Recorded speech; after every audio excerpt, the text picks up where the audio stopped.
Welcome to Highlands Behind the Scenes Part 2.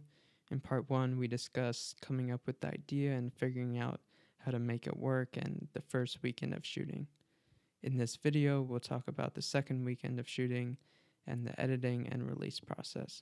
Before even shooting that second weekend, one unfortunate thing that happened right off the bat was that we were renting a camera, a Sony a7S II, from a spot in the city. I picked it up and unfortunately didn't realize that they had given me a slightly earlier model. The main problem was that this model of the camera wasn't as good in low light, which for the most part our shots were outside, so it wasn't the end of the world, but in particular for the room scene at night, it really hurt us because that shot, when you look at it, it's really dark and kind of grainy. And if you look at the earlier version that we'd shot the first weekend, it's a world of difference. I'd say it's the single biggest regret I have from the shoot. But aside from that, shooting that Saturday of the second weekend went well. We went around Kev's neighborhood in Jersey and shot a variety of things throughout the neighborhood, which is this suburban, kind of typical suburban neighborhood in a good way. It worked towards our advantage. I felt like we were shooting literally like, oh, this shot is 1 minute long.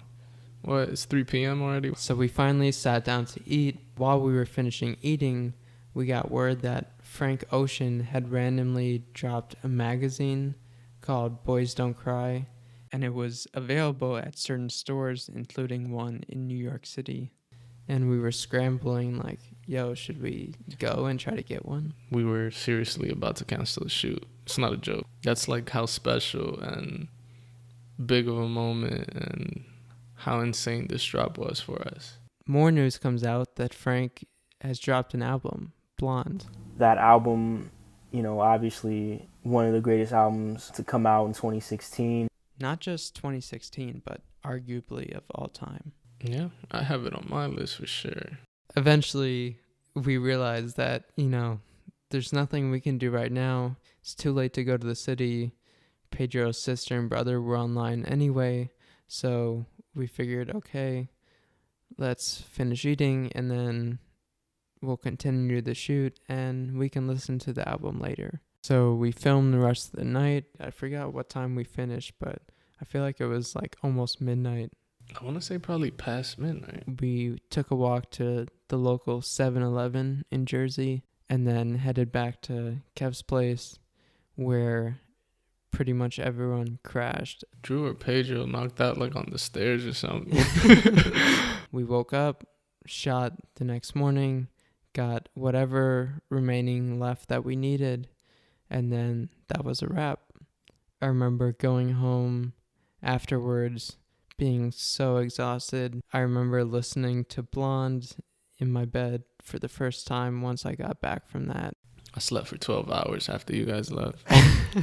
You don't think it's going to be just easy and light, but you don't realize quite how exhausting it is to do a film shoot until you actually do it. There was so much that went wrong. I personally enjoyed it or had fun doing the entire thing. It just opened up my eyes, and I guess I realized that, yeah, I would want to do that as much as I can. For me, it was a very gratifying experience and solidified the interest that I had in making films.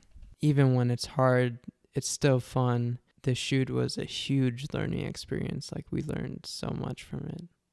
After we finished shooting, I went through a process of editing the material, trying to piece together the film, which, just like shooting the film, that's a whole experience in itself. So I played around with it for a while, and it never quite felt right. We had shot everything we wanted, and it wasn't necessarily any shots were missing even. There wasn't a certain scene that I was like, oh, we just need this and it'll be perfect. Mm-hmm. But something just didn't feel complete about it. This was a bit frustrating and disappointing, especially for the very first narrative project we've made. Are we not going to even be able to put it out?